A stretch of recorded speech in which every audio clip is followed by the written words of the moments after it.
Hidetoshi Nakata è conosciuto nel mondo di Inazuma Eleven come il vero capitano della selezione italiana nella terza stagione, ed è proprio qui che inizia la sua trama e il suo sviluppo. Ma in realtà la vera storia di questo personaggio comincia molto prima della sua prima apparizione nell'anime. Nel video di oggi voglio parlarvi a fondo del percorso di questo giocatore così controverso nella community e soprattutto mostrarvi alcuni dei dettagli nascosti della storia segreta di Hidetoshi Nakata. Il capitano dell'Orfeo è basato sull'ex calciatore giapponese Hidetoshi Nakata, uno dei giocatori più famosi in Asia, che ha trascorso gran parte della sua carriera calcistica in Europa, giocando in squadre italiane come la Roma, il Parma e la Fiorentina. Proprio per questo motivo nel mondo di Inazuma Eleven Level 5 ha deciso che Nakata avrebbe fatto parte della nazionale italiana invece di quella giapponese.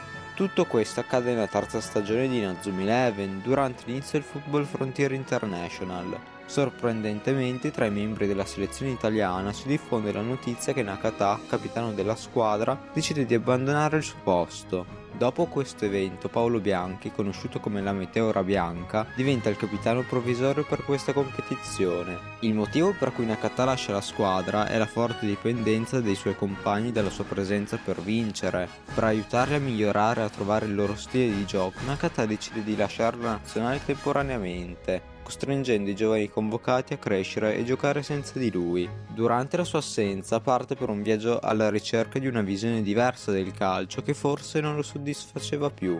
Un viaggio molto speciale di cui parleremo a breve, che potrebbe risalire a molto prima di quanto immaginiamo. Curiosamente, anche se non appare nella seconda stagione dell'anime, Nakata è presente come giocatore reclutabile nei giochi di Inazuma Eleven 2, ma non come un personaggio qualsiasi. Il suo reclutamento ha un significato molto più profondo. Alcuni abitanti delle varie città giapponesi parlano di un giocatore di un altro mondo, noto come l'eroe leggendario. Seguendo gli indizi dati da queste persone, dovremo andare in giro per la mappa, partendo da Nara, passando per Hokkaido, per poi incontrarlo alla stazione per la prima volta, dove ci dice di essere nel bel mezzo di un tour internazionale e se ne va. Arriviamo fino alla torre Inazuma, dove si può sfidare questo misterioso giocatore per ingaggiarlo, e qui Nakata racconta di essere in viaggio per il paese alla ricerca di giocatori con uno stile unico. Come dice lui stesso, un giocatore che si allena solo per vincere finisce per scontrarsi contro se stesso. Al contrario, un giocatore che si conosce e ha fiducia in sé può diventare il migliore. Sono proprio queste le lezioni che Nakata vuole insegnare ai suoi compagni di squadra affinché diventino più forti e non dipendano solamente da lui.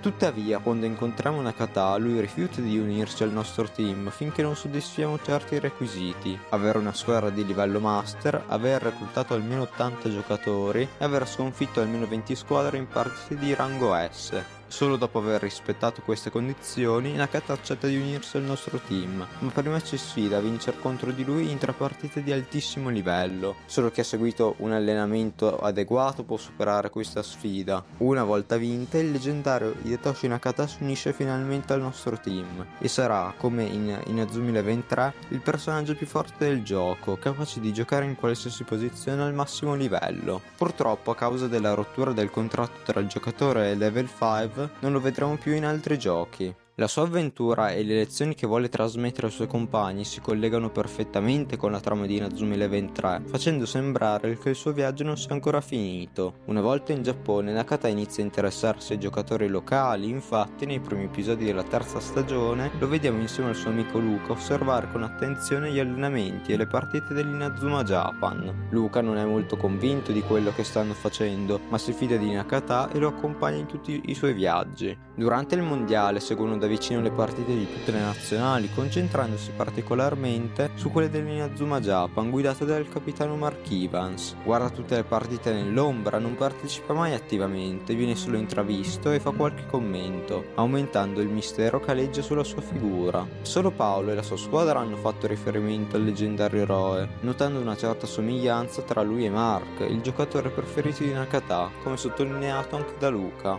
Durante il match tra Giappone e Italia, Hidetoshi decide di concludere il suo viaggio e tornare a giocare con l'Orfeo, proprio per affrontare una delle squadre migliori che abbia mai visto. In questa occasione incontriamo Lacey, una bambina che in passato è rimasta cieca a causa di un incidente provocato involontariamente da Radar. Tuttavia, grazie a un intervento finanziato proprio da Dark, Lacey è riuscita a recuperare la vista. La vediamo durante la sfida tra Orfeo e Inazuma Japan, una delle partite più emozionanti della stagione. Qui assistiamo al confronto tra Marco e Paolo, al tentativo di Jude di superare la terribile super tattica della barricata impenetrabile e alla battaglia di giocatori italiani per far comprendere al loro allenatore Mr. D il vero significato del calcio. Nakata si rivela il fulcro di tutto. Entra in campo solo nel secondo tempo, con il punteggio fermo sul 2-2, ma la sua presenza trasforma completamente l'Orfeo. La barricata impenetrabile si evolve, i giocatori si sentono più sicuri con il loro capitano e, grazie al calcio impavido, Nakata porta in vantaggio la sua squadra. Dopo una serie di scontri tra le due compagini, la partita termina in pareggio, lasciando l'Inazuma Japan con il fiato sospeso, incerto sul passaggio del turno. Nonostante ciò, l'Orfeo festeggia e il più felice di tutti sembra proprio Mr. D, che in Paolo ha riconosciuto lo spirito del calcio che un tempo animava suo padre, Tom Dark. Questo ricordo riaccende in Mr. D la passione per il calcio, facendogli riscoprire quanto ami davvero questo sport.